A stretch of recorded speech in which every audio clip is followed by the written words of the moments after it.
الرجیم بسم اللہ الرحمن الرحیم۔ ابو داؤد شریف کی روایت 4270 ہے، جس میں یہ لکھا ہوا ہے کہ قتل تعمد جو ہے نا، ہو سکتا ہے بات تعالیٰ اس کو معاف نہ کرے۔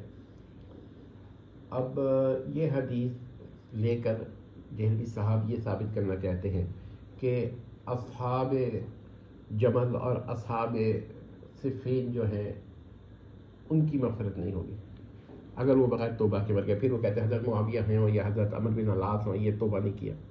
یہ ہے جہلمی کی سازش۔ لیکن اس حدیث میں قتل ناحق کا ذکر بالکل نہیں ہے، قتل تعمد کا ذکر۔ تو اس طرح تو الیاذ باللہ حضرت علی کی افواج بھی آ جائیں گی، کیونکہ قتل تعمد تو ان کی طرف سے بھی ہوا۔ غور کریں، کیونکہ وہ قتال اور یہ قتالات کو قتلات میں جو مسائل ہیں نا، یہ سمجھ لینا جہلمی صاحب جان کے ڈیسیو کرتے ہیں۔ تو پھر اس حدیث سے حضرت علی کی افواج کو کس طرح خارج کریں گے؟ جہلمی صاحب نے اصل میں حضرت معاویہ کا نام لیا، حضرت معاویہ اور ان کی افواج، اور حضرت بالخصوص حضرت کیا کہتے ہیں طلحہ، حضرت زبیر کے بارے میں یہ کہتے ہیں، تو یہاں تو توبہ کا لفظ ہی نہیں ہے، قتل تعمد ہے۔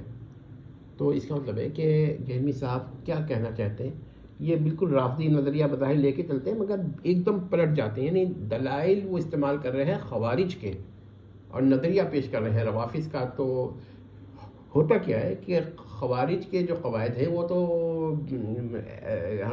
الیاذ باللہ حضرت علی کے ساتھ، ان کے افواج کے ساتھ بھی ہو جاتے ہیں، بلکہ اگر جہلمی صاحب یہ وہ کریں تو ہم پیش کریں گے کہ جہلمی صاحب کا کیا مسائل ہے۔ اچھا، اگر ہم مان لیں کہ یہ قتل تعمد نہیں، قتل ناحق ہے، قتل بلا حق ہے، قتل بغیر الحق ہے، تو قتل بالحق تو صرف چند ہی چیزیں ہیں۔ یا تو کوئی شخص دین تبدیل کر دے، اسلام ترک کر کے کوئی اور مذہب قبول کر لے جو اسلام کے ماں سوا ہو۔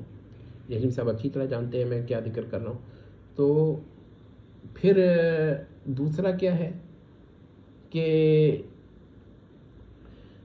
یہ رجم کی سزا ہے، اور تیسرا قتل کے اوپر قتل قصاص جسے کہتے ہیں، ٹھیک ہے نا۔